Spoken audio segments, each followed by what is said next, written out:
सभी लोग हाथ जोड़ लीजिए। जय बोले महावीर भगवान की, जय बोले अनंता अनंत सिद्ध परमेष्ठी भगवानों की, जय बोलिए आचार्य भगवान श्रीमद् भट्टारक श्री रूपचंद्र जी महाराज की, जय बोलिए श्री पांडव पुराण नामक ग्रंथ की, युधिष्ठिर भीम अर्जुन इत्यादि सभी मोक्षगामी महापुरुषों की, महाभारत के प्रेरणादायी प्रसंग की, इस ग्रंथ के अनुवादकर्ता पंडित नंदलाल जी जैन विशारद जी की, इस युग के प्रथमाचार्य श्री चारित्र चक्रवर्ती आचार्य भगवान श्री शांति सागर जी महान मुराज की, आचार्य भगवान श्री विमल सागर जी महाराज की, आचार्य भगवान श्री विद्यासागर जी महाराज की, समाधिग्रस्त आचार्य भगवान श्री विद्यानंद जी महाराज की, आचार्य भगवान श्री श्रुत सागर जी महाराज की, आचार्य भगवान श्री प्रमुख सागर जी महाराज की, तीर्थंकर लेणी में विराजमान मुनि श्री संतान सागर जी की, मुनि श्री दुर्लभ सागर जी महाराज की,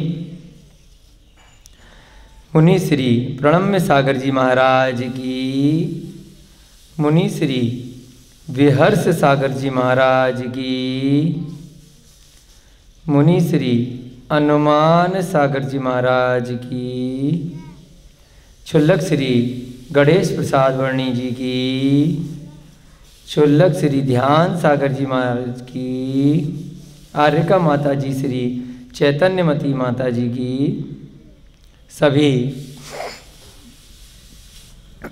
ज्ञानदानम गुरुकुल के छात्र छात्रागण, अध्यापक अध्यापिकाएं, अभिभावकगण, औषध दानम के हमारे चिकित्सकगण, अन्य सभी आगंतुक अतिथि,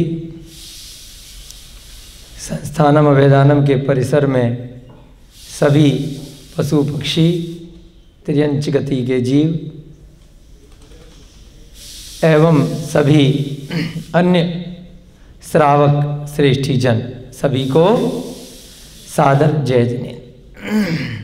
पीछे बहुत सारी बतखें हैं, ये भी प्रतिदिन पांडव पुराण को बहुत दिनों से सुन रही हैं, शांत हो जाती हैं, बीच बीच में जब कोई बात होती है तो चिल्लाने भी लगती हैं, कुछ समझ में नहीं आता है तो कहती हैं रिपीट करो, है ना। तो सभी पशु पक्षी भी सुन रहे हैं,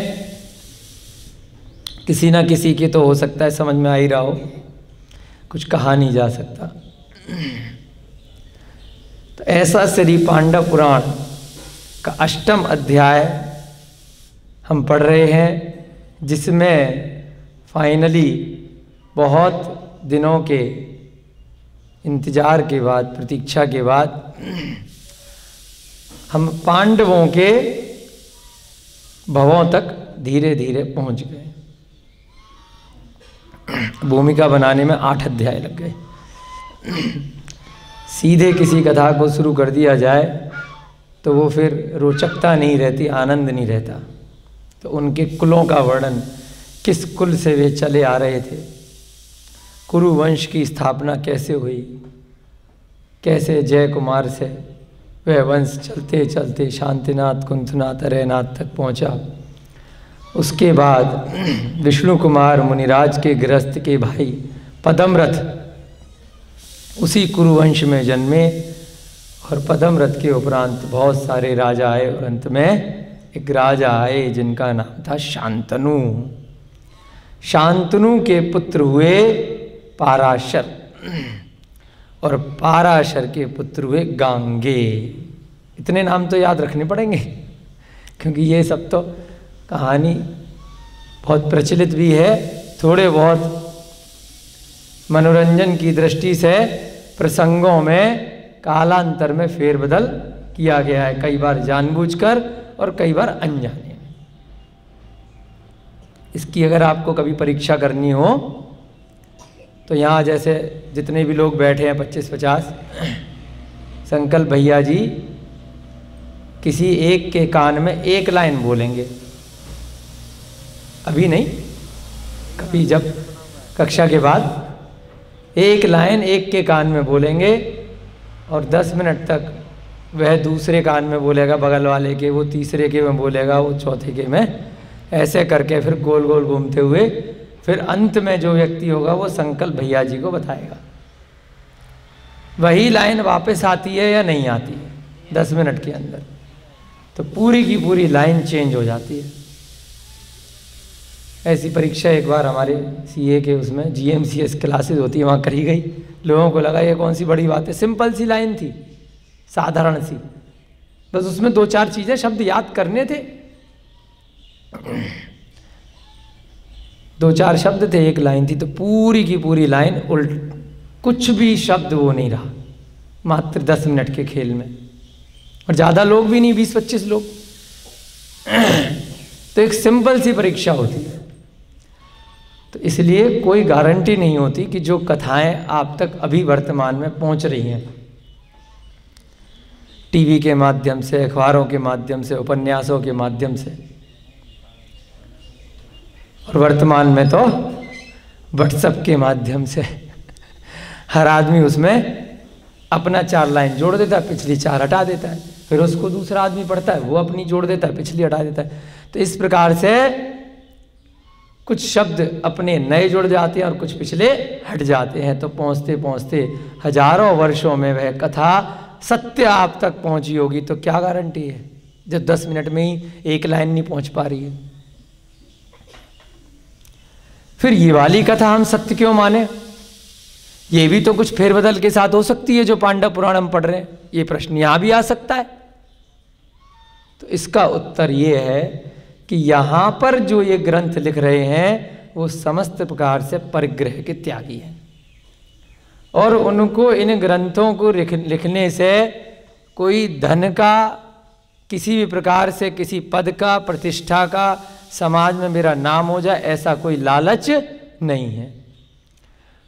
उन्होंने बहुत घोर तप किया है, वह कोई साधारण विद्वान नहीं है जिन्होंने ये ग्रंथ लिखे हैं कि बुद्धि कुशाग्र हो गई, तेज हो गई, इंटेलिजेंट हो गए, नोबेल पुरस्कार मिल गया और उपन्यास लिखना शुरू कर दिया कि वह बिकेगा और नाम होगा और पैसे आएंगे, उससे मकान दुकान बनाएंगे। ये तो सब छोड़ करके जंगलों में बैठ के लिख रहे हैं, पहाड़ों पे लिख रहे हैं, कंदराओं में लिख रहे हैं, गुफाओं में लिख रहे हैं, और अपने ज्ञान के आधार से जब समस्त परिग्रह को उन्होंने त्याग कर दिया है तब आत्मा में स्वयमेव ज्ञान की उत्पत्ति होने लग जाती है, केवल ज्ञान प्राप्त हो जाता है। और उनके जो शिष्य होते हैं उनको भी भले ही केवल ज्ञान प्राप्त नहीं हुआ तो श्रुत ज्ञान के आधार से श्रुत केवली बन जाते हैं। धीरे धीरे करके आने वाले समय में पूर्वों का ज्ञान रखने वाले धरसेन जैसे आचार्य बन जाते हैं, कुंद कुंद स्वामी जैसे आचार्य बन जाते हैं। और यह ग्रंथ अगर बीच में कहीं पर थोड़ा बहुत फेरबदल हो गया, कुछ भूल गए, स्मरण शक्ति से कुछ चला गया, तो पुनः दोबारा से कोई केवली आ जाता है और सारा की सारी बात वैसी की वैसी पुनर्स्थापित हो जाती है। जो कुछ प्रिंटिंग के कारण से, श्रुत ज्ञान के कारण से कुछ कम अधिक बातें आ गई, लिखी चली गई, तो वह वैसी की वैसी वापस पुनर्स्थापित हो जाती हैं। उसको बोलते हैं रीइंस्टेटमेंट हो गया, कुछ गलती हो गई थी, उस भूल को सुधार लिया गया। किस कारण से? क्योंकि दोबारा से सर्वोच्च ज्ञान किसी को प्राप्त हो गया, केवल ज्ञान किसी जीव को, किसी अरिहंत को हो गया, उन्होंने फिर चीजें सही कर दी। जैसे कि यहाँ पर इस ग्रंथ के प्रारंभ में राजा श्रेणिक ने जब भगवान महावीर से पूछा है तो उन्होंने किस आधार से पांडव पुराण को सुनने की इच्छा प्रकट करी कि मैंने जगत में संसारी जीवों से वर्तमान में ये सब बातें सुनी है कि मछली से बच्चा हो गया है ना, अंगूठी खा ली और वहाँ से वो कबूतर की ग्रीवा में डाल करके अपना वीर राजा ने भेजा। बीच में युद्ध लड़ रहे थे, वहाँ पर दो पक्षियों में लड़ाई हो गई। ध्यान आ रही है ना, कथा प्रारंभ की गई थी। तो ये सुनी सुनी सी बातें हैं, सत्य असत्य पता नहीं चल रहा है। इन्हीं शांतनु की कथा पूछी गई थी। तो गंगा से कैसे बच्चे पैदा हो गए, नदियाँ अगर बच्चे देने लग गई तो फिर मनुष्यों की जरूरत क्या रह जाएगी। सूर्य से अगर कर्ण नाम के पुत्र पैदा होने लग गए तो फिर लोगों का शादी विवाह का काम क्या रह जाएगा। हवा से अगर अर्जुन पैदा होने लग गए, नकुल से देव पैदा होने लग गए, देव आकर के मनुष्यों की स्त्रियों के साथ में बच्चे पैदा करने लग गए, तो ये तो अनर्थ हो जाएगा। तो ऐसा कैसे हो सकता है। ये सारे प्रश्न उन्होंने पूछे थे, क्योंकि ये सब भ्रांतियां जगत में उस समय भी चल रही थीं और अभी तक तो और ज्यादा हो गई हैं। गीता के भी हजारों प्रकार के अलग अलग लोगों ने अलग अलग अनुवाद कर डाले। मुस्लिम धर्म में जो कुरान चलती है उसके भी कई हजार प्रकार चलते हैं। तो जिसकी समझ में जैसा आया उसने उस कुरान से किसी को आतंकवादी बना दिया, किसी को उसने बहुत बढ़िया इंसान बना दिया।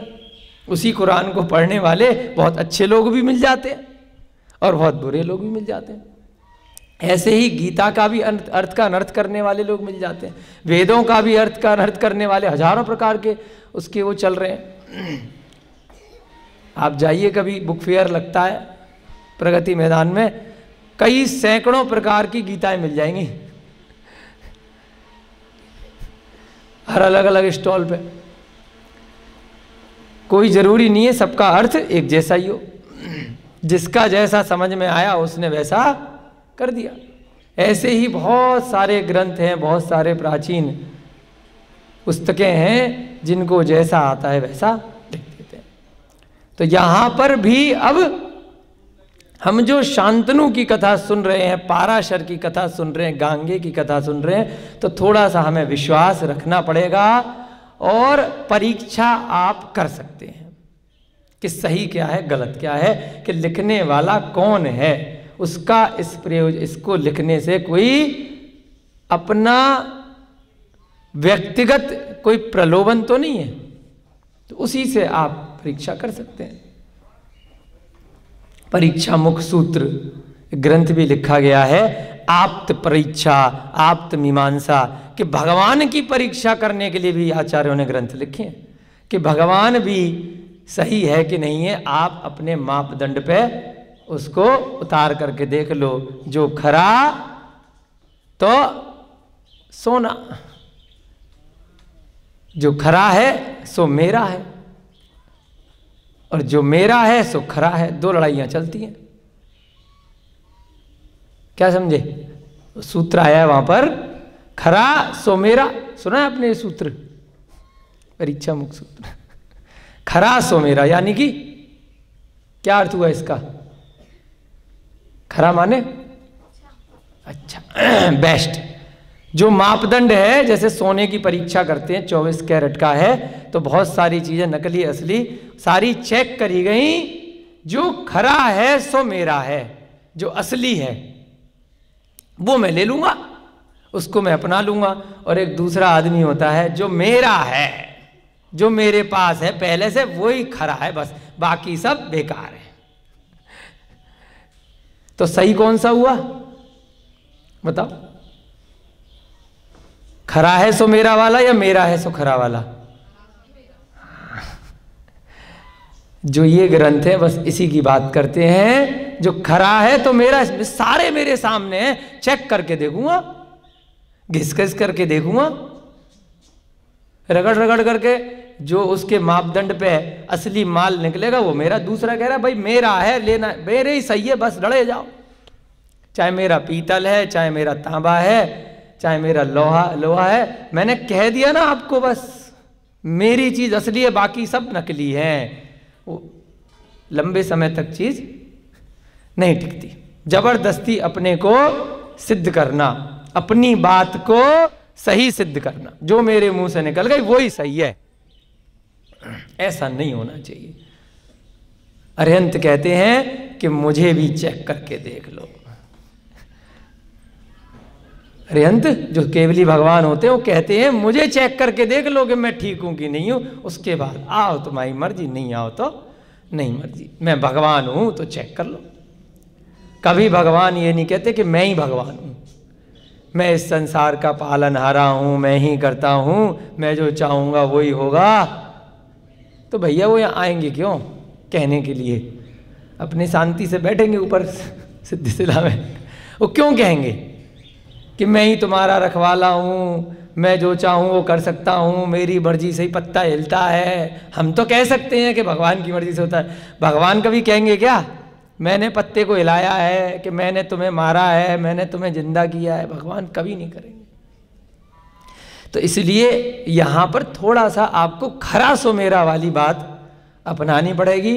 अब जो कथा सुन रहे हैं आप, क्योंकि यहाँ से कथा आपने टीवी पे, मोबाइल में, फिल्मी कहानियों में, यहाँ वहाँ बहुत जगह सुन रखी है, तो थोड़ा थोड़ा सा आपको डाउट की स्थिति बनने लग जाएगी कि यार ये बात तो हमने नहीं सुनी थी, ऐसा था क्या? टीवी पे तो ये नहीं दिखाया था, टीवी पे तो वही दिखाएंगे जो आप देखना चाहोगे,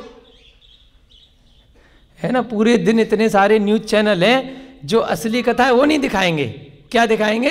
जिससे आप बार बार उनका चैनल देखोगे, मनोरंजन होगा, टाइम पास होगा, हा ही होगी, कुछ ड्रामा चलेगा, तो वह चीज़ दिखाई जाएगी।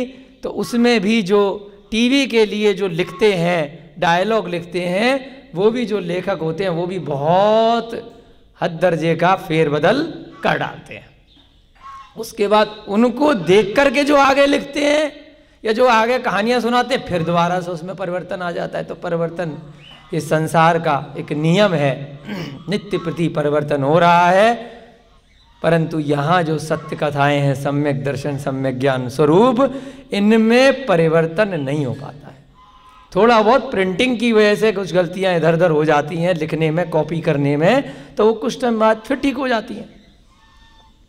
ऐसा नहीं है उस गलतियों से दोबारा नई गलती हो जाए, यहाँ पर वह गलतियाँ वापस ठीक हो जाती हैं, क्योंकि दोबारा से किसी ज्ञानी सत्पुरुष को अपने तप के माध्यम से कोई ना कोई अवधि ज्ञान हो जाता है, कोई जाति स्मरण हो जाता है, उनका मति सुत ज्ञान का क्षयोपशम अत्यधिक हो जाता है, जिससे वह उन गलतियों को ठीक कर लेते हैं। तो ऐसे ही हम यहाँ पर गांगे की कथा सुन रहे हैं कि गांगे जैसा जीव कितना सम्यक दृष्टि है कि उसको पहले से ही चारण रिद्धिधारी मुनिराज के दर्शन करके वैराग्य उत्पन्न हो चुका है। उसको राज्य में कोई लोभ नहीं है, उसे मालूम पड़ गया ये सब यहीं रह जाएगा। तो जैसे ही उसको पता चला कि मेरे पिता थोड़ा सा स्त्री के मोह में लिप्त हो गए, कोई बात नहीं, मनुष्य पर्याय है, किसी के साथ कभी भी कुछ भी हो सकता है। उस समय तो हजारों वर्षों की आयु थी, तो कई बार विवाह हो जाया करते थे, बहुत वर्षों तक युवा रहते थे लोग, बच्चे हो गए, बड़े बड़े हो गए, उसके बाद भी शादियां दोबारा और कर लेते थे। पुरुष के लिए एक से अधिक शादियां वैध बताई गई थी उस समय के कानून के हिसाब से, तो कोई दिक्कत नहीं थी। महिलाओं के लिए तब भी मना थी और आज भी दिक्कत है। इस कारण से पाराशर को एक यमुना नदी के तट पर युवती पसंद आ गई, और जब पसंद आ गई तो उसके पिता के पास पहुंचे, पता चला तो ये तो मल्हार धीवर की बेटी है, यहाँ से वहाँ यात्रियों को नदी पार कराया करती है। रिश्ता लेकर के पहुँचे तो उसने समझा दिया कि आपका तो इतना परम प्रतापी पुत्र पहले से गांगे है जो भविष्य में राजा बनेगा, मेरी बेटी से अगर आपको कभी भविष्य में पुत्र हुआ तो वो तो राजा बनेगा नहीं, तो वो तो बेचारा पूरे राजमहल में कर्मचारी की तरह घूमेगा, फायदा क्या है? इससे अच्छा तो यहाँ पर हम यहाँ के मुखिया हैं, छोटे से हैं, लेकिन यहाँ का तो राजा बनेगा। क्या दिक्कत है? एक बहुत बड़ी कंपनी में, जो मल्टी मिलियनेयर कंपनी हो, अरबों खरबों करोड़ का उस कंपनी का कारोबार हो, और वहां पर चपरासी की नौकरी मिल जाए, तो वो ज्यादा अच्छी है या एक छोटे सी दुकान पे, पान की दुकान पे आप मालिक बन जाओ, पैसा दोनों जगह बराबर कमाओ? बताओ क्या अच्छा है? बताओ हेमंजू दीदी, एक छोटे सी दुकान खोल करके, परचूनी की दुकान खोल ली, एक जैसे एक सब्जी का ठेला खोल लिया या मटके का काम कर लिया ताऊ है, तो वह ज्यादा अच्छा है या बहुत बड़ी कंपनी में पियोन बन जाओ, गेट कीपर बन जाओ, दरबान बन जाओ? बताओ, दोनों जगह बराबर तनख्वाह मिल रही है, या हो सकता है उस कंपनी में थोड़ी सी ज्यादा भी मिल रही है, लेकिन तो ऐसी उसने समझाया मल्हार ने कि वहां इतने बड़े राजमहल में जाकर के वो बेचारा, क्योंकि रहेगा तो वो पीछे के कुल से, कोई भी पूछेगा तो भाई ये तो उठा करके ले आए थे गरीब कुल की, किसी को पसंद आ गई थी, बाद में तो दिक्कत आएगी। उसके समझ में आ गई बात, वो बेचारा अपने घर चला आया कि ठीक है रिश्ता कैंसिल। इधर उसके पुत्र गांगे को जब पता चला कि ऐसी ऐसी बात है, तो वो पहुंचा धीवर के पास। धीवर ने उसको भी यही कहा, उसके समझ में आ गया कि आपकी क्या शंका है। उसने तुरंत समाधान कर दिया कि मैं अभी इसी वक्त प्रण लेता हूं कि कभी राजा नहीं बनूंगा, मैं राजपद नहीं लूंगा, भले ही उन्होंने युवराज बना दिया है। जो गुणवती के पुत्र होगा वही राजा बनेगा। फिर उसने आगे का प्रश्न किया कि ठीक है बेटा, तुम तो नहीं बनोगे, तुम्हारी इतनी उम्र हो गई, तुम्हारे बराबर की है गुणवती, कल को इसके बच्चा होगा और तुम्हारे भी बच्चे हो गए, तुम्हारी भी शादी हो गई, तो तुम्हारे बच्चे और इसके बच्चे आपस में लड़ेंगे, उसके अंदर तुम्हारा खून होगा, वो क्षत्रिय होगा, वो इनको मेरी बेटी के बच्चों को पीट पाट देंगे और उसके बाद तुम्हारा बेटा राजा बन जाएगा, तब बात तो वहीं आ जाएगी। उनने कहा कोई बात नहीं, ये शंका भी मैं दूर कर देता हूं। जितने भी देवतागण विद्याधर यहाँ पर सब मेरी बात को सुन रहे हैं, उन सबको साक्षी मानकर मैं शपथ लेता हूं कि मैं आजीवन ब्रह्मचर्य का पालन करूंगा, मैं कभी भी विवाह नहीं करूंगा। तो न रहेगा बांस न बजेगी बांसुरी, जब मैं शादी ही नहीं करूंगा तो मेरे बच्चे ही नहीं होंगे। तो ये शंका भी आपकी समाधान। बड़ा प्रसन्न हुआ धीवर, कमाल का बच्चा है, अपने पिता की छोटी सी इच्छा के लिए अपना जीवन न्यौछावर कर रहा है। धर्म अर्थ काम मोक्ष 4 प्रकार के पुरुषार्थ होते हैं आगे बढ़ने के लिए जीवन में। मनुष्य पर्याय में गजब का इसका दृढ़ निश्चय है, दृढ़ संकल्प है। क्या आदमी है तो गांगे, वाह। बहुत उसकी तारीफ करी, बहुत अनुमोदना करी, बेटी को बुलाया और उसके बाद वहीं बैठा करके एक कथा सुनानी उसने शुरू करी कि चलो आपके संकल्प पर मैं एक कहानी आपको सुनाता हूँ। वह कहानी अब हम सुनेंगे उस धीवर के मुख से। वह गांगे को अपनी बेटी के सामने, जो गुणवती है, जिसका पति बनाने के लिए, मतलब अपने पिता के लिए पत्नी ढूंढने गया है बच्चा। कमाल की बात है ये कथा। अब धीवर के मुख से आज हम सुनने जा रहे हैं। सभी लोग हाथ जोड़ लेंगे, मंगलाचरण करेंगे। मंगलम भगवान वीरो, मंगलम गौतमो गढ़ी, मंगलम कुंद कुंदाध्यो, जैन धर्मोस्तु मंगलम। सर्वमंगल मांगल्यम सर्वकल्याणकारकम, प्रधानम सर्वधर्माणाम जैनम जयतु शासनम, जैनम जयतु शासनम, जैनम जयतु शासनम। सर्वे श्रोतारः सावधानतया शृण्वन्तु। धीवर ने कहा आपका लिया हुआ तप, आपका ब्रह्मचर्य आपको संसार में सदैव अमर कर देगा। इतना आपका नाम होगा, आपने आज जो व्रत लिया है। अब एक कथा आपको सुनाते हैं, इसी संदर्भ में कृपया ध्यान दे करके शांत चित्त होकर के सुने। एक समय भ्रमण करते हुए मैं यमुना नदी के तट पर पहुंच गया। मैं माने धीवर। अब धीवर अपनी कथा सुना रहा है उन सबको बिठा करके कि एक समय की बात है, मैं घूमते घूमते कहीं जा रहा था और यमुना नदी के तट पर, यहीं पर मेरा ये सब नौका चलाने का काम है, तो मैं वहाँ पहुँच गया था थोड़ा सा नदी के किनारे। वहाँ मैंने एक अशोक वृक्ष के तले एक सुंदर कन्या को देखा।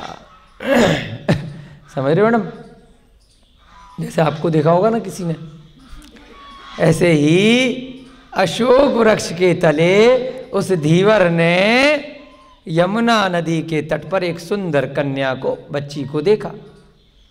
मेरे कोई संतान नहीं थी, मेरे कोई बच्चा नहीं था। मेरे माने धीवर अपनी कथा सुना रहा है। इसलिए उसे उठाकर अपने गृह ले आने का सोच ही रहा था कि चलो ये अकेली बच्ची यहाँ पड़ी है, किसी ने छोड़ दी है, किसी के अनाथ होगी, कोई होगा, कहीं से बह करके आ गई होगी। तो मैंने सोचा कि इसका कोई रखवाला नहीं है, मैं इसको अपने घर ले चलता हूँ, मेरे कोई बच्चा भी नहीं है। तभी आकाशवाणी हुई। पहले के ज़माने में होती थी, अब तो रेडियो पे होती है। पहले के ज़माने में असली में हो जाती थी।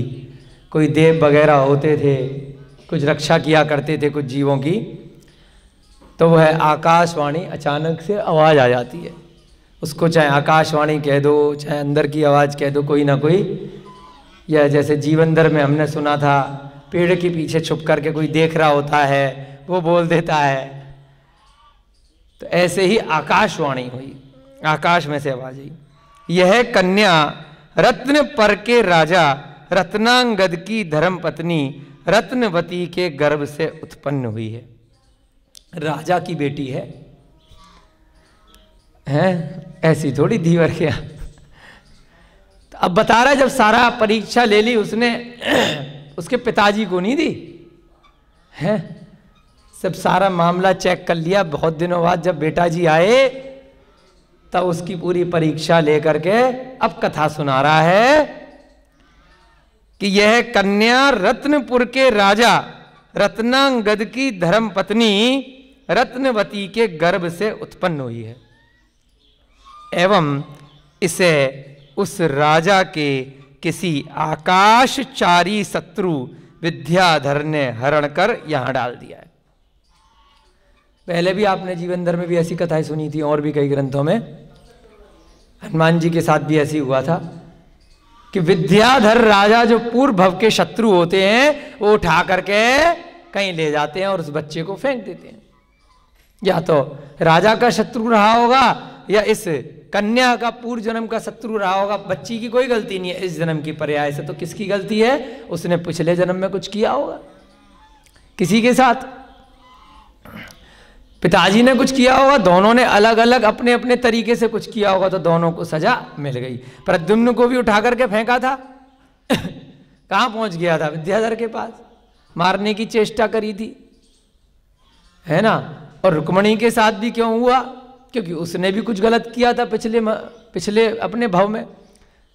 जिसका किडनैप हुआ है उसने भी कुछ किया होगा गलत, और जिसके यहाँ किडनैप हुआ है माता पिता, वो भी दुखी हो गए, तो उन्होंने भी कुछ गलत किया होगा। दोनों को उसका फल अगले जन्म में या तो स्वतः मिल जाता है, या जिसके प्रति किया था वो बदला ले लेता है।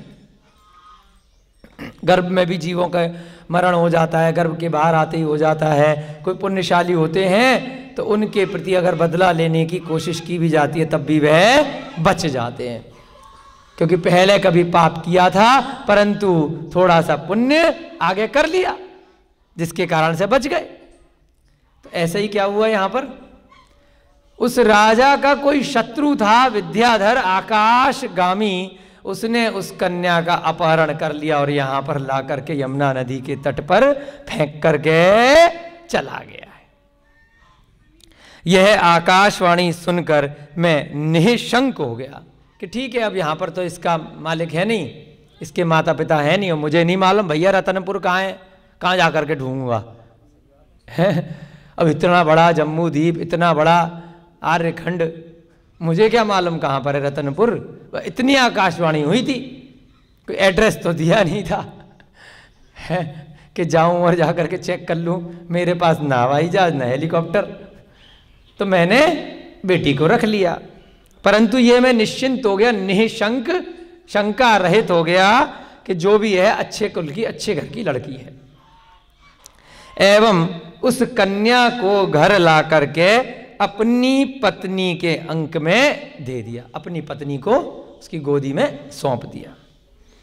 मेरी पत्नी ने उस कन्या का पालन पोषण कर उसे बड़ा किया है एवं उसका गुणवती नाम रखा है। तभी तो राजा आकर्षित हो गया, इतनी जल्दी बहुत सुंदर कैसे हो जाएगी, नहीं तो दीवर की बेटी पुण्य कर्म से वह राजा की उत्पन्न हुई है, तभी तो इतनी सुंदर गुणवती है। परंतु अब जिसने पालन पोषण किया माता पिता वही है वर्तमान में, वही यह गुणवती आपके समक्ष है, यही मेरी एकमात्र संतान है। भले ये किसी और की बेटी है, परंतु ऐसे ही मैं किसी के हाथ में नहीं दे देता, तो इसलिए मैंने ये सारी परीक्षा ली, क्योंकि राजा की बेटी है ये, और ऐसी मैं दे दूंगा।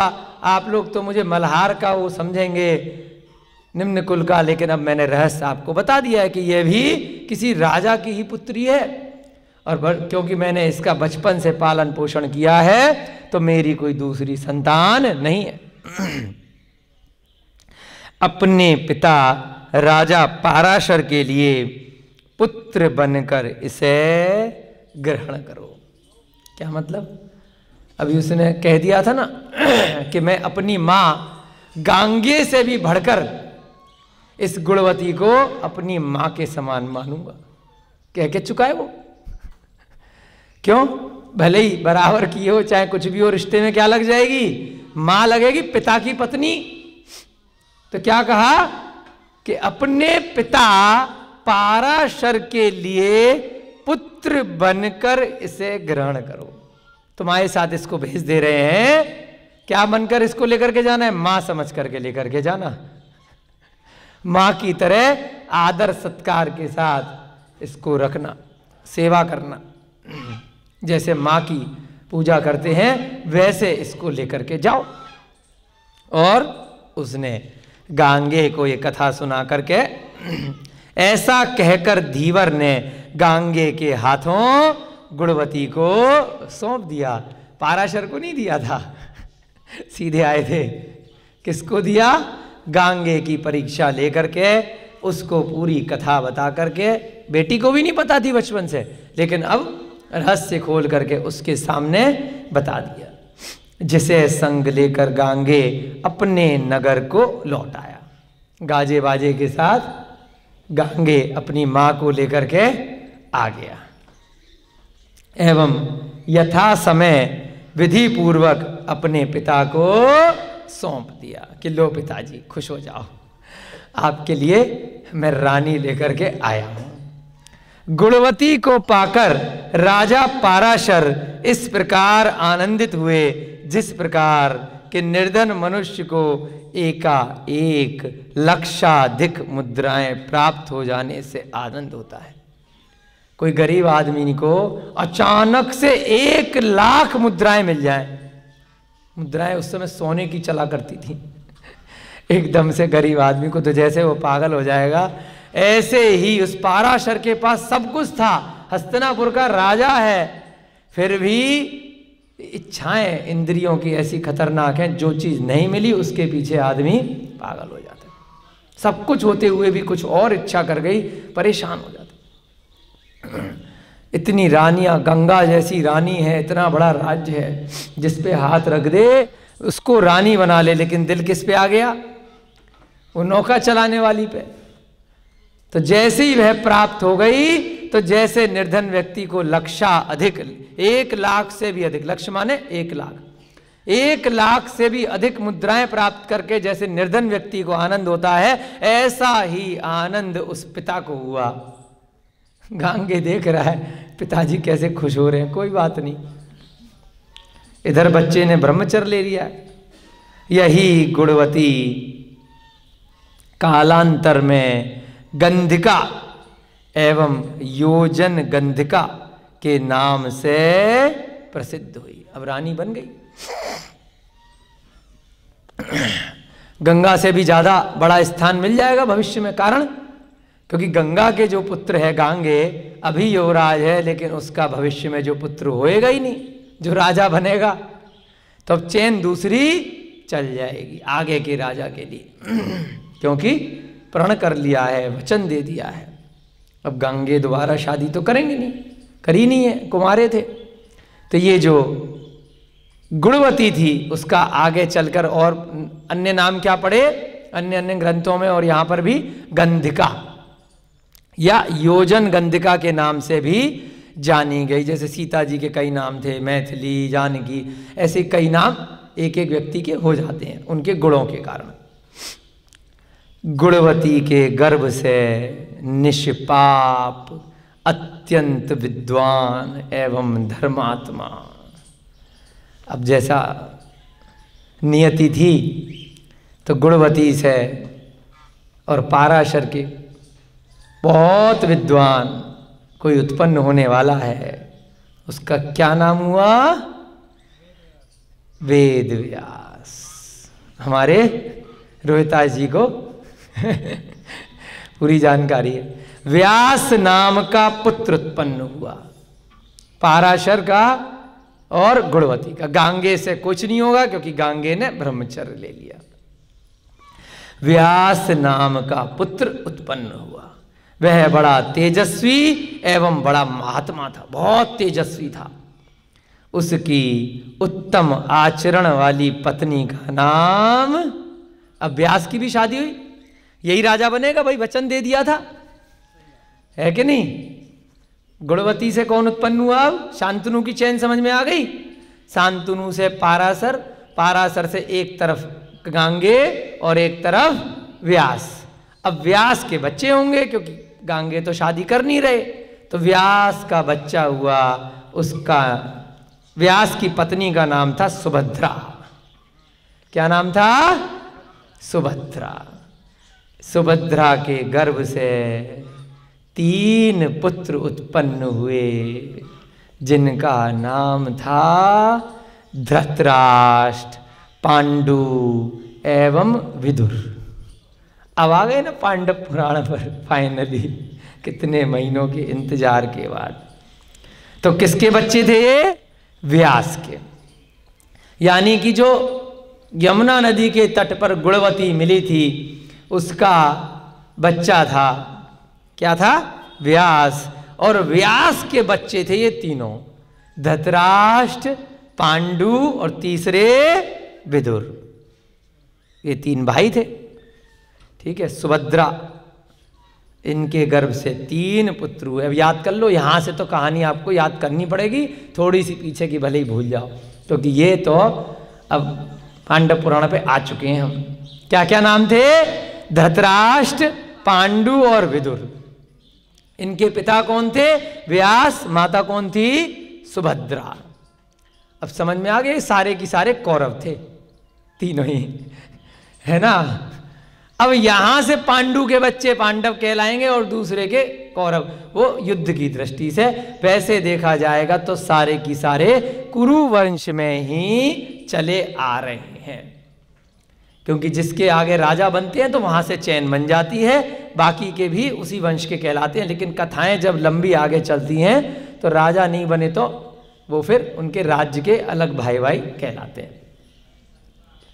ये तीनों मनोज्ञ, शूरवीर एवं सदाचारी थे। बहुत मन को अच्छे लगने वाले, बहुत परम प्रतापी थे और बहुत सदाचार का पालन करने वाले थे।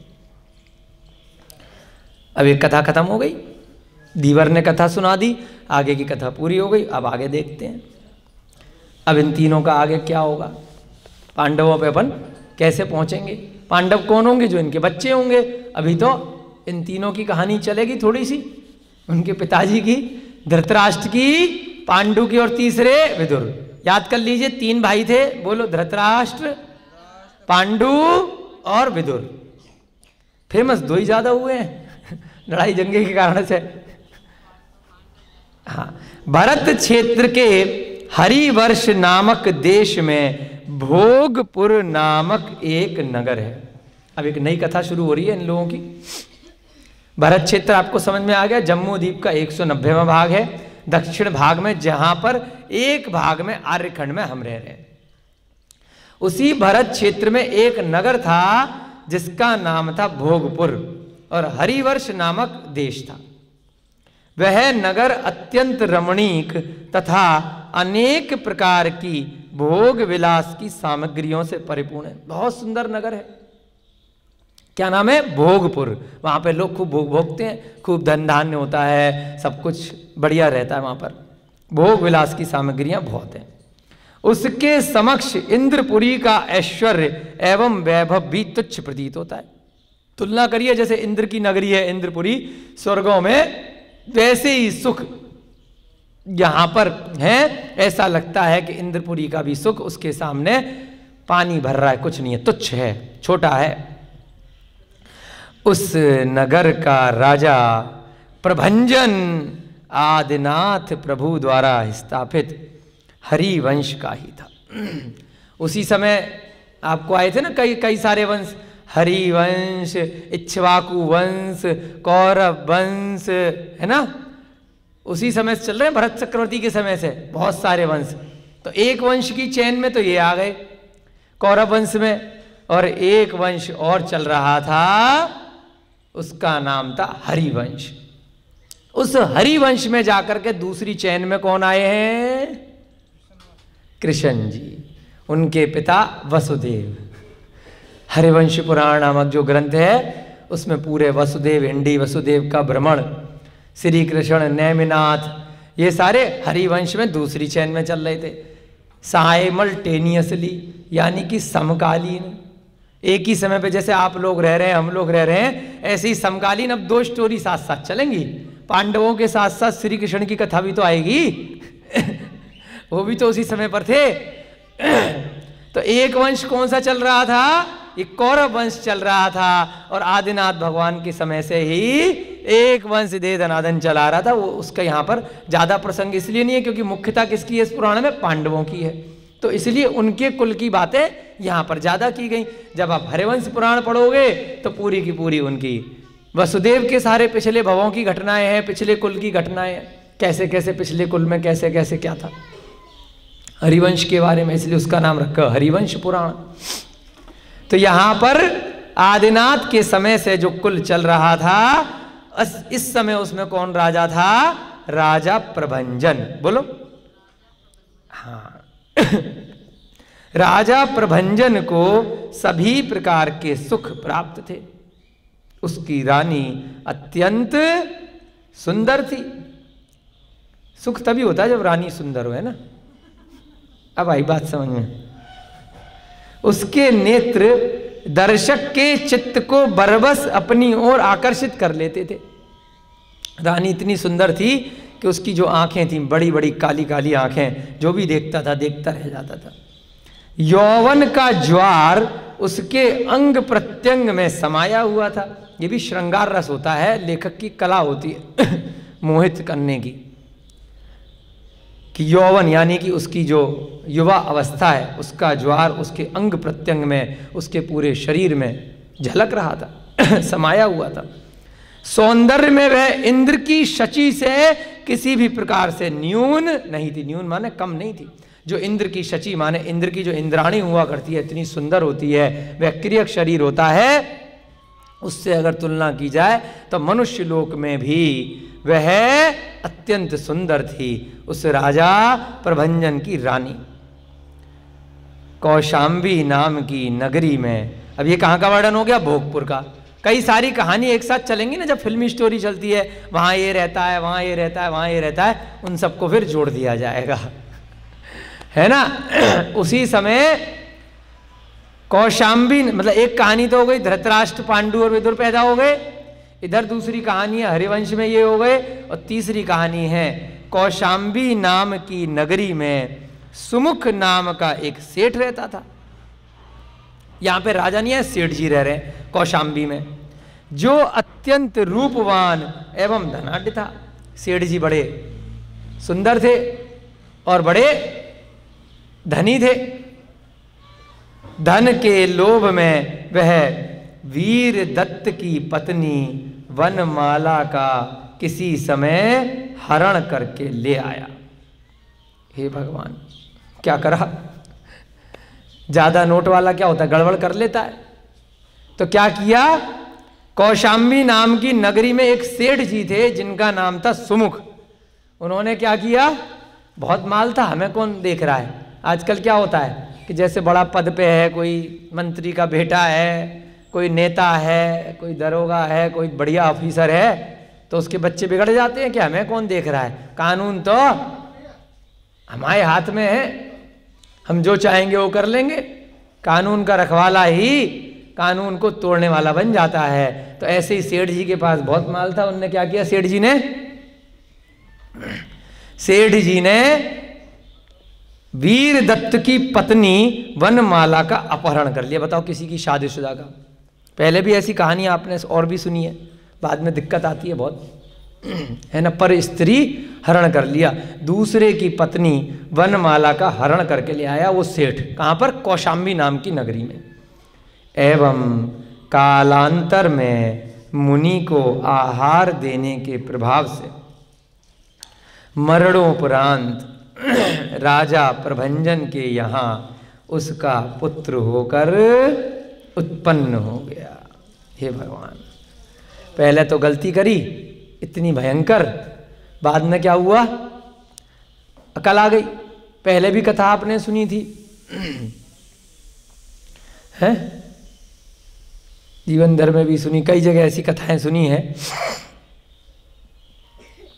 अपहरण करके तो ले आया, परंतु बाद में प्रायश्चित कर लिया और धर्म का पालन कर लिया। तो क्या हो गया, थोड़ा सा पुण्य मिल गया, तो जो अपराध था उसकी सजा बाद में कभी मिलेगी, वो अलग चलेगा। और उस पुण्य के कारण से जो उसने मुनि महाराज को आहार दे दिया, किस भाव में, उस पत्नी के साथ जिसका अपहरण करके ले आया था, उसने आहार दान दे दिया उस भव में किसी मुनि महाराज को, मन से, अपने अच्छे धन से। तो उसके प्रभाव से क्या हुआ, उस भव से जो मरा, तो मरने के बाद जो राजा प्रभंजन है उसके यहाँ पुत्र बन गया।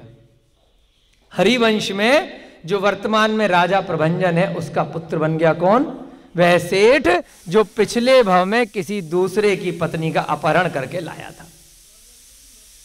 गलत काम किया, लेकिन फिर भी अभी सजा उसकी अलग मिलेगी, कोई ना कोई बदला निकालेगा, है ना। पहले भी आपने सुनी है ना कथाएं, दर दर की ठोकरें खा रहा था वो, है बेचारा। लेकिन क्या करा जाए, जो गलत करता है कई बार उसी के साथ गलत हो जाता है, अपने अपने कर्मों का फेर है। और जो गलत नहीं करता है उसके साथ भी हो जाया करता है।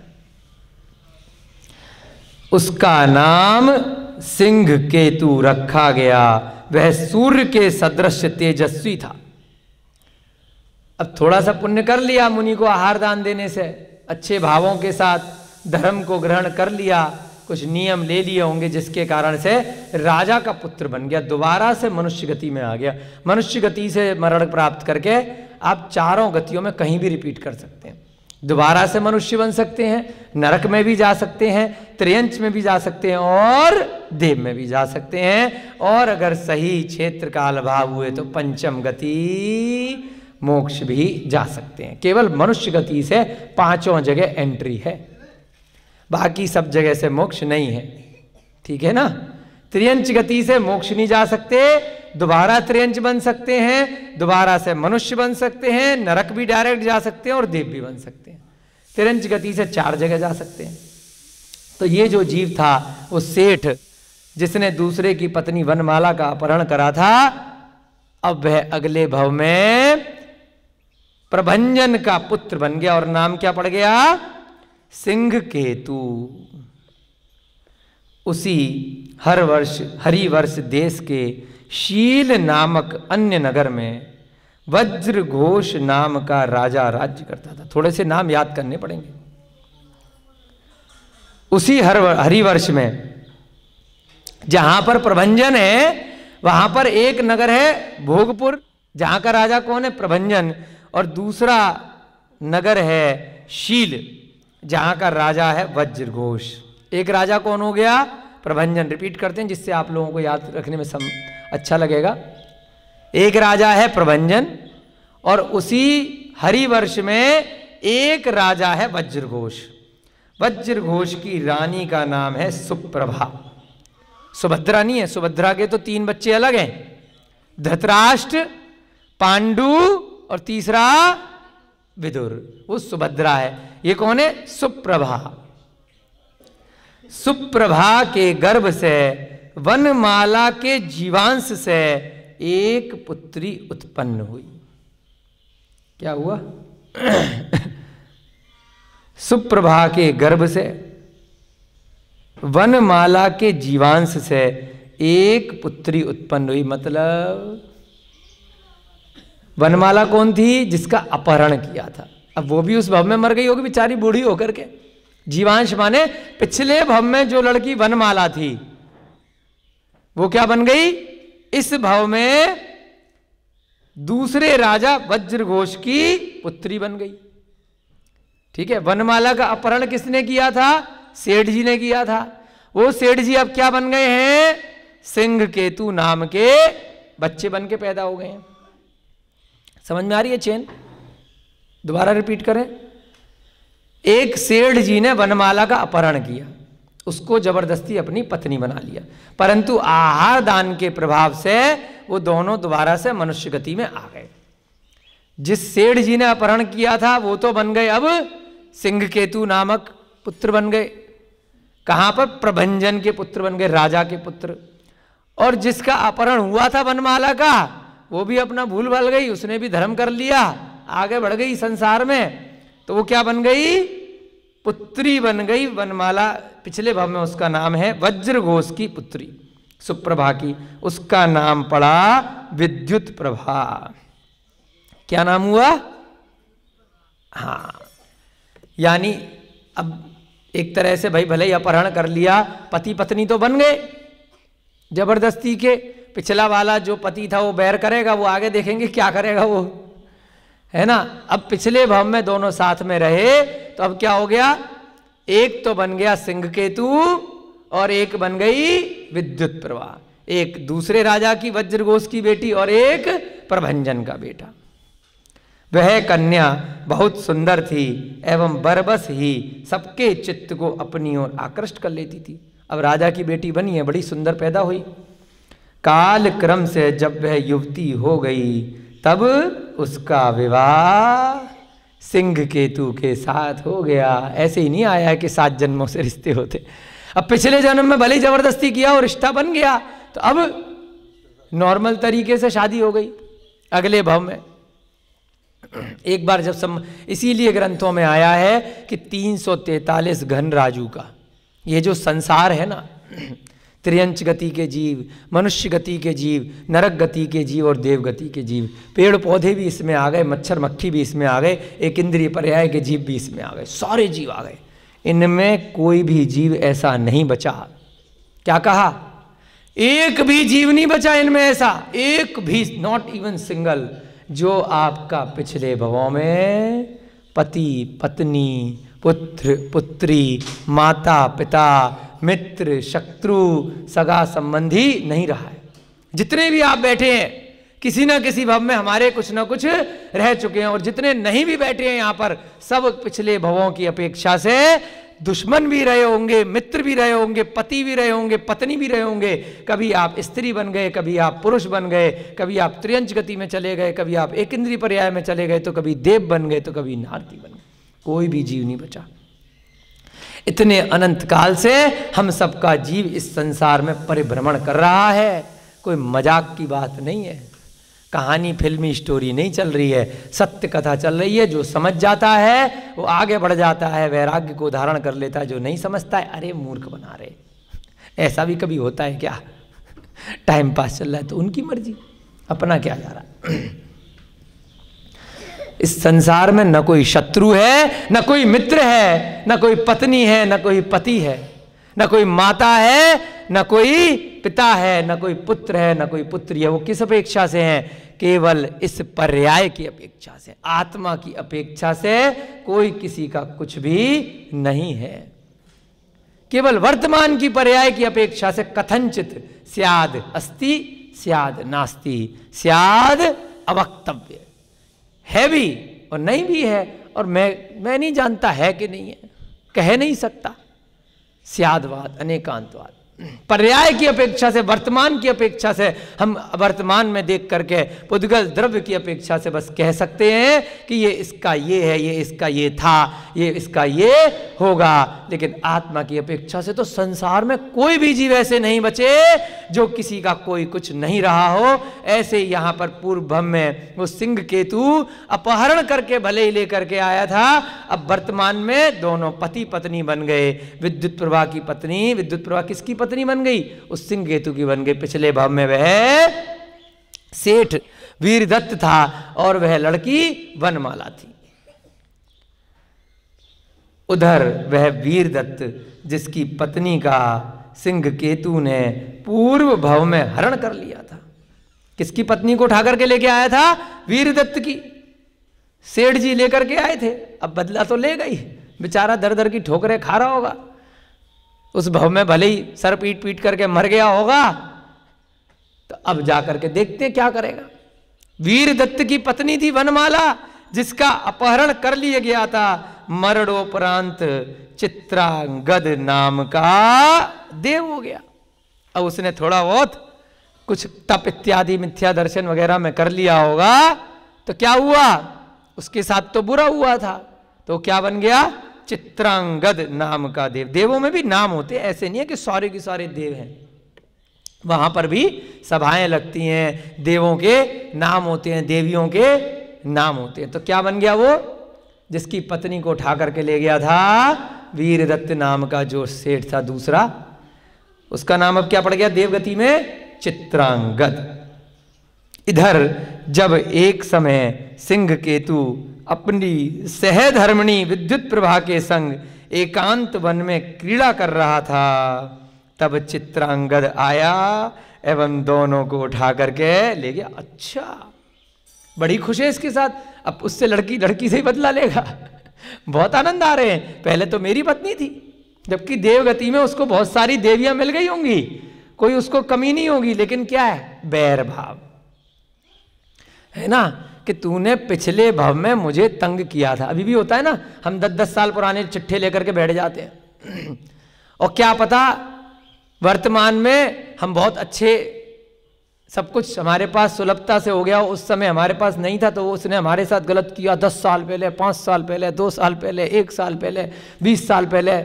तू मेरी शादी में नहीं आया था, तूने ये किया था, मैंने तुझे बुलाया था, अभी तक रो रहे हैं जिंदगी भर, मरते दम तक। हम भी तुझे कार्ड नहीं भेजेंगे, हमारी बातचीत बंद है? बहुत घरों में हमने देखा है, बोलचाल बंद कर दी, यहाँ नहीं आए, वहाँ नहीं आए। अरे कहाँ रोया पीटी कर रहे?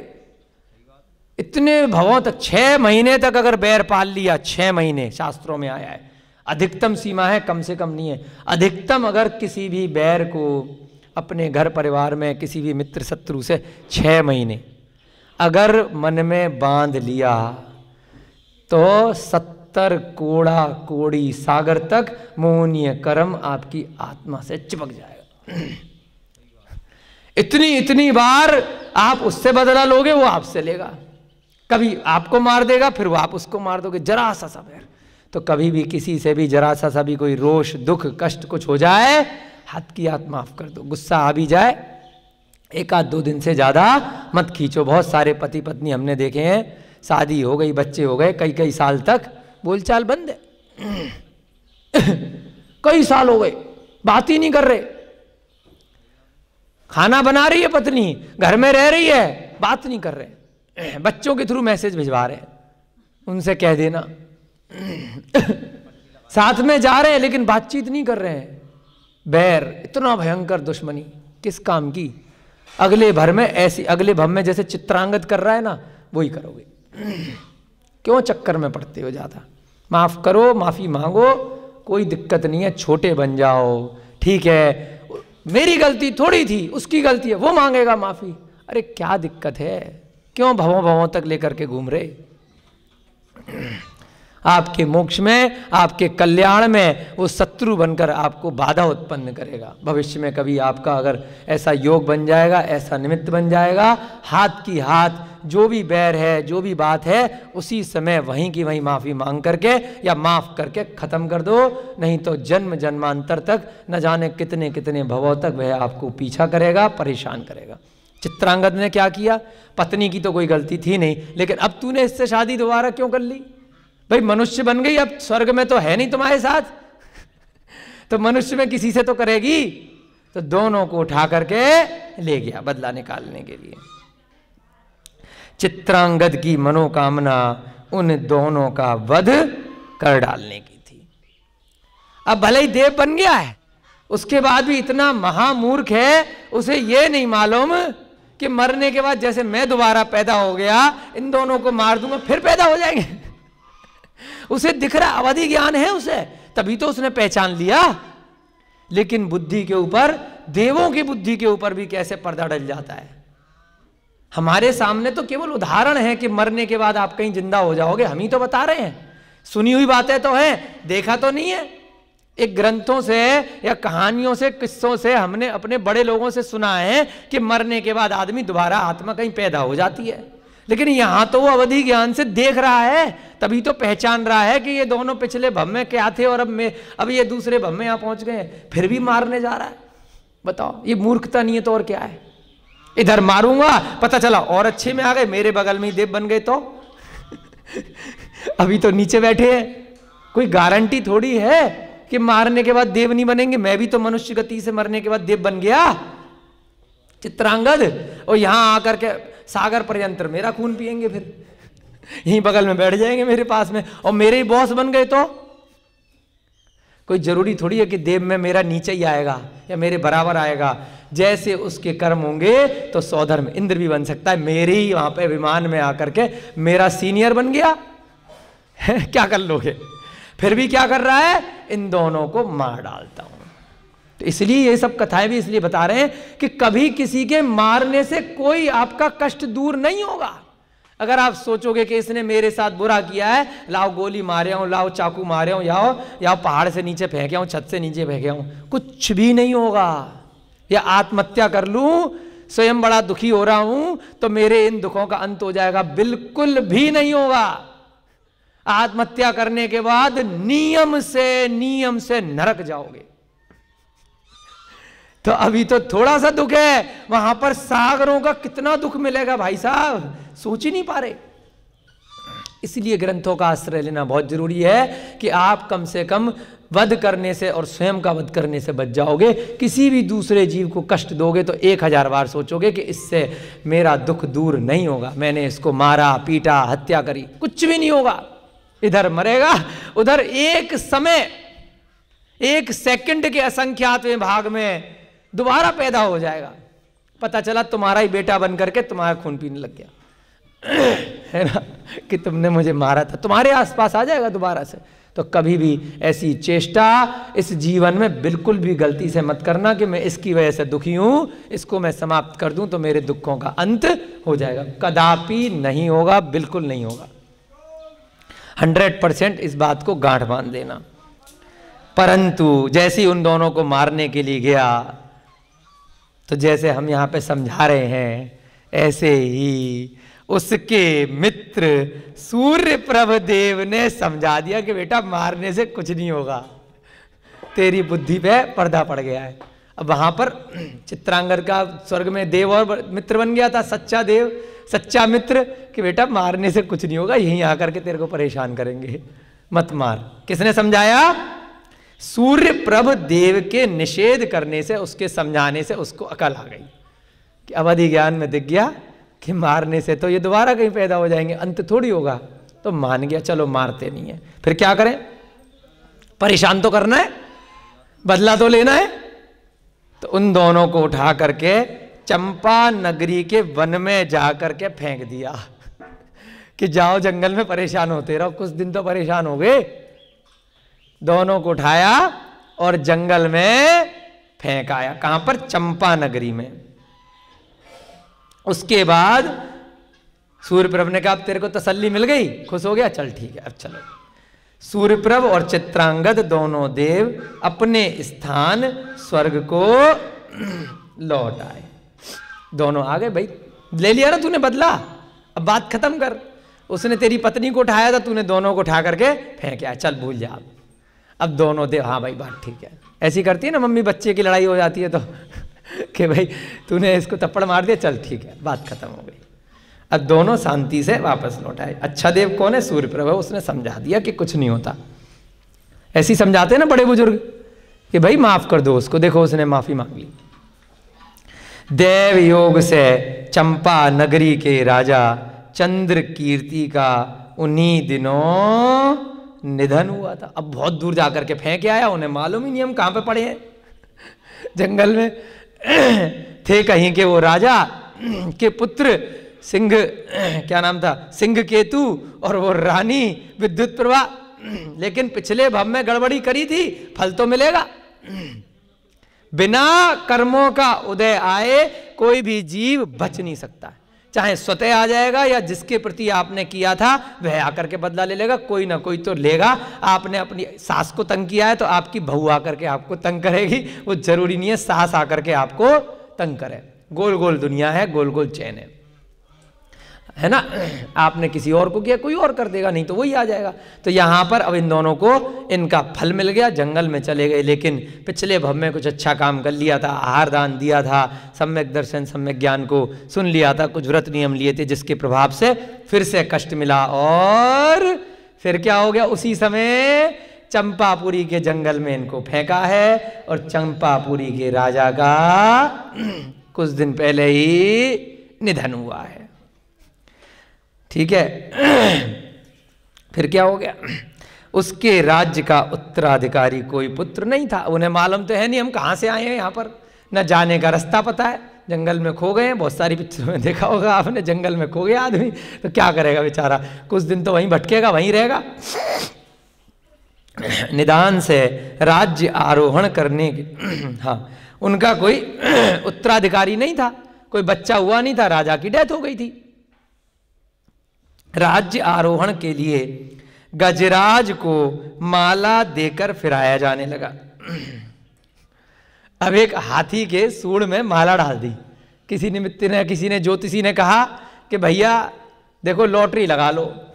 कोई पहले की तरह ऐसी कोई लॉटरी तो उस समय होती नहीं थी, है? देखो ऐसे ऐसे भी ग्रंथों में आया कि राजा कैसे बनाए जाते हैं, कि हाथी की सूंड में एक माला लटका दो, इसको घुमा दो पूरे नगर में, जंगल जंगल यहाँ वहाँ सब जगह, और जिसके गले में ये माला गिरा दे उसको राजा बना देना। गिर जाए, अगर किसी के नहीं गिरी फिर पकड़ा देना माला, फिर पकड़ा देना। अगर वैसे ही गिरा दे तो हवा में पेड़ को गिरा दे इधर उधर। तो गजराज को माला देकर फिराया जाने लगा। हाथी को माला पकड़ा दी कि जिसको भी दे दे भाई ये, तो उसको राजा बना देंगे। गजराज ने चंपा नगर के उसी वन में पहुंचकर, अब हाथी कहाँ जाएगा? जहाँ पेड़ पौधे दिखेंगे, जहाँ फल फूल दिखेंगे, वो जंगल में चला गया। जंगल में आदमी तो मिलेंगे नहीं नॉर्मल, तो ये दोनों को फेंक करके आ गया था वो देव। इस दंपत्ति सिंह केतु एवं चंद्र प्रभा का वर्ण करके अभिषेक कर दिया। तब सिंह केतु वहाँ का। अब गजराज ने क्या किया? उसको भी कुछ अनुभव हो गया होगा, या निमित्त से मान लीजिए या पुण्य कर्म से। सब चीजें ऑटोमेटिक कर्मों से होती हैं, कोई कुछ नहीं कराता। ये संसार कर्मों से अपने आप चल रहा है। जैसे घड़ी की सुइयां अपने आप घूमती है ना सेल से, ऐसे ही सारा जीवन, सारे गतियां, सारे संसारी जीव अपने अपने कर्मों से स्वतः चल रहे हैं। भगवान न किसी को चला रहा है, न किसी को रोक रहा है, न किसी का पालन कर रहा है, न किसी का संहार कर रहा है। सारे की सारे जीव ऑटोमेटिक अपने अपने कर्मों के आधार से, पिछले कर्म से नए कर्म का उनका उदय आता है, वर्तमान में जो कर्म करते हैं उससे भविष्य का आता है। जैसे घड़ी की सुई घुमाओगे, ऐसे चाबी भरोगे तो पहले जो चाबी भरी थी उससे घड़ी धीरे धीरे धीरे धीरे घूमती रहेगी। ऐसे कोई भी मशीन है, उसमें आपने तेल डाला, पेट्रोल डाला तो उससे वो चलेगी। ऐसे ही हमारे अंदर मशीन क्या है? कर्म है। पिछले कर्म हमने जो किए हैं उससे हमारा जीवन चल रहा है। इस संसार में चतुर्गतियों में अनादिकाल से अनंत असंख्यात जीव हैं, अनंत जीव हैं, स्वतः अपने आप चल रहे हैं, कोई किसी को नहीं चला रहा है। तो ऐसे ही उस हाथी ने निमित्त बनकर उन दोनों के ऊपर माला डाल दी, क्योंकि तय था, उनको राजा बनना था। तो वह दोनों वहां के राजा रानी बन गए। इस प्रकार से यह प्रसंग यहां पर चल रहा है। इसका कहीं ना कहीं उन धृतराष्ट्र से, उस पांडु से, उस विदुर से, उस कुरुवंश से जरूर कुछ न कुछ लेना देना होगा।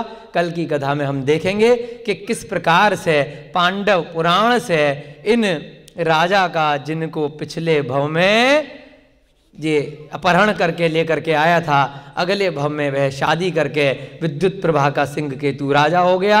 अब वहाँ से उनको उठा करके चंपापुरी में, चंपा नगरी में फेंक दिया गया है और वहाँ पर वह राजा के हाथी के द्वारा वरमाला डालने से बन गए।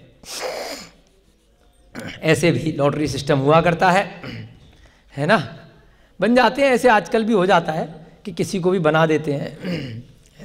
चलिए आज का प्रसंग यहीं समाप्त करते हैं। अगली कथा में देखेंगे चंपापुरी की राजा के रूप में वे दोनों राजा रानी आगे क्या गुल खिलाते हैं, क्या कार्य करते हैं। जय बोली महावीर भगवान की, जय बोली अनंत सिद्ध परमेष्ठी भगवानों की, जय बोली आचार्य भगवान श्री शुभचंद्र जी महाराज की, जय बोली श्री पांडव पुराण नामक ग्रंथ की, जय बोली महाभारत के प्रेरणादायी प्रसंग की, जय बोली युधिष्ठिर भीम अर्जुन इत्यादि सभी मोक्षगामी महापुरुषों की। सभी को जय दू जड़ंदो, जय जिनेन्द्र।